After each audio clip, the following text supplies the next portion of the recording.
Kamakailan lamang, nagbigay ng kakaibang pansin ang magkasunod na Instagram post ni Catherine Bernardo at Alden Richards na parehong may temang steady.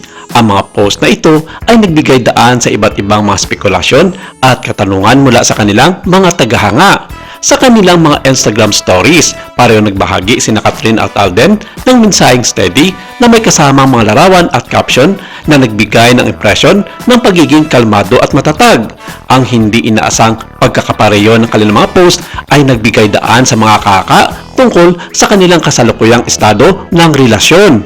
Ang mga tagahanga ng Tambalang Kat din ay mabilis na nagbigay ng kanilang mga opinyon at mga katanungan kaugnay ng mga nasabing post.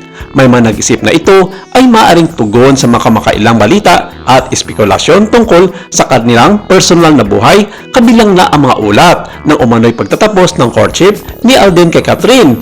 Sa kabila ng mga spekulasyon, nagbahagi si Alden ng isang cryptic na mensahe sa kanyang Instagram story na naglalaman ng linyang "Food for thought, mind your own business." Bagamat hindi ito direktang tumutukoy sa mga isyo, nagbigay ito ng indikasyon na nais niyang panatilihin ang kanilang personal na buhay na pribado.